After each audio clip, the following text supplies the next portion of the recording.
Shadowline Rescue. Episode 2: The Rise of Dr. Steele. The morning after the rescue was unusually peaceful. Sunlight poured through the windows of the Hale family home in Centerville, Utah. Birds chirped outside as if the violent storm from the night before had never happened. Mark stood on the back porch with a cup of coffee, watching the mountains in the distance. Elena prepared breakfast while Jordan scrolled through the news on his laptop. Maya watered the flowers near the kitchen window. Everything seemed normal. Too normal. The television reported only minor storm damage across northern Utah. Roads were reopening, power had been restored, and rescue crews had safely accounted for everyone reported missing. Not one word was mentioned about the mysterious signal. Not one word about Cypher. Jordan frowned. It's like last night never happened. Mark nodded. Maybe that's for the best. Elena smiled as she placed pancakes on the table. Whatever happened, we helped someone. That's what matters. The family bowed their heads for a brief prayer before eating. Thank you, Lord, for keeping us safe yesterday, Elena said softly. Give us wisdom for whatever comes next. No one realized those words would be answered only seconds later. Every light in the house flickered. The coffee maker shut off. Jordan's laptop screen turned black. The television froze in the middle of a weather report. Then the familiar electronic tone echoed through every room. The Hale family looked at one another. Cypher had returned.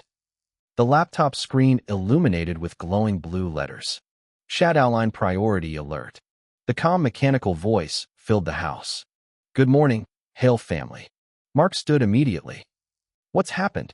A rotating three-dimensional globe appeared on the screen. Red warning symbols flashed across several continents. The voice continued.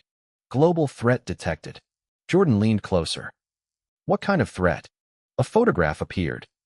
It showed a tall man wearing a white laboratory coat, silver gloves, and dark protective goggles. His hair was streaked with gray, and his expression carried the confidence of someone who believed he could never fail. Text appeared beneath the image. Dr. Adrian Steele, former robotics engineer. Scientific genius. Location unknown. Cypher spoke. Dr. Adrian Steele has disappeared from public research. He has established a hidden laboratory. He is constructing an army of autonomous combat robots. Maya's eyes widened. Combat robots. Another image appeared. Inside a massive underground factory, towering machines moved across assembly lines. Sparks flew as robotic arms assembled metallic figures with glowing blue eyes. Hundreds, maybe thousands. Each robot looked stronger than the last. Elena whispered quietly. That's impossible. Cypher answered. Correction. It is happening. The next image appeared. A countdown. Prototype launch, 18 hours. Jordan swallowed. What happens when the countdown reaches 0? Cypher responded. Dr. Steele intends to activate a worldwide satellite network. The network will allow every robot under his control to operate simultaneously. Mark crossed his arms. If that happens, the world's defense systems could become overwhelmed. Cypher answered. Correct. The probability of worldwide infrastructure failure exceeds 91%. Silence filled the kitchen. Maya looked around the table. So we're supposed to stop him? Cypher answered immediately. You are Shadowline Rescue. You have accepted the responsibility to protect others. This mission requires immediate action. The screen displayed a location deep inside the mountains outside Salt Lake City, hidden beneath abandoned mining tunnels. Jordan looked amazed. A secret laboratory. Mark took a deep breath. We're going. Within 15 minutes, the family was ready. Backpacks, flashlights, medical supplies, protective helmets, climbing ropes, portable radios. Cypher had also unlocked something new. Inside the garage sat 4 compact black backpacks they had never seen before. Each contained lightweight communication headsets, powerful flashlights, emergency climbing equipment, and reinforced protective jackets marked with the silver Shadowline emblem. A message appeared. Authorized for field use. Jordan grinned. I think we just got an upgrade. Mark smiled. Let's hope we don't need all of it. The family loaded into the SUV. The navigation system activated automatically. Destination locked, Cypher announced. As they drove toward the mountains, dark clouds once again gathered overhead. Not from a storm. Smoke. Far ahead, columns of black smoke rose from abandoned industrial buildings. Cypher interrupted the silence. Warning. Multiple surveillance drones detected. Almost immediately, a metallic buzzing filled the air. Jordan looked upward. Incoming. 3 flying drones emerged from behind the trees. Each carried bright searchlights and spinning propellers. They found us, Maya shouted. The drones swooped toward the SUV. Mark remained calm. Hold on. He turned sharply onto a gravel service road. The drones followed. Jordan watched the display. They're matching our speed. Cypher spoke. Continue forward. Sharp left in 300 feet. He turned. The road narrowed between 2 massive rock walls. The drones entered behind them. Suddenly, one drone clipped a rocky ledge. Metal shattered. Another slammed into the canyon wall. Only one remained. It accelerated toward the SUV. Jordan reached for the emergency flare stored in the Shadowline backpack. I've got an idea. Mark nodded. Do it. Jordan opened the window just enough to launch the flare. A brilliant burst of light streaked across the canyon.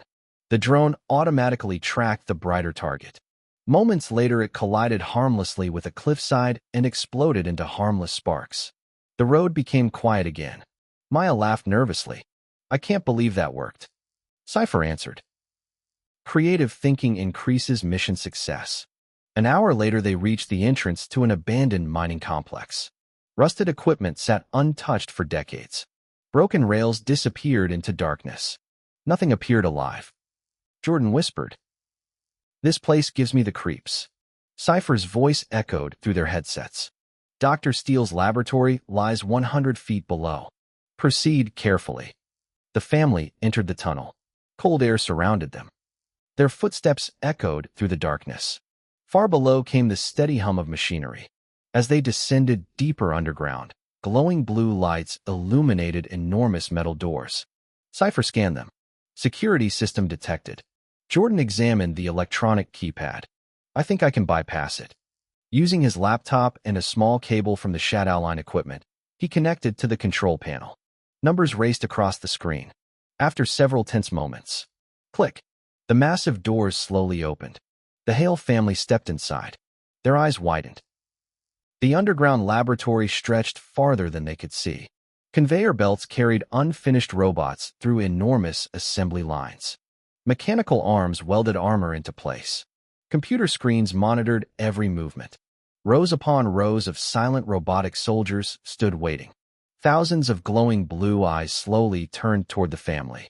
Then applause echoed through the chamber. A lone figure stepped from an elevated platform. Dr. Adrian Steele. He smiled calmly. So, the famous Shadowline family has arrived. Mark stepped forward.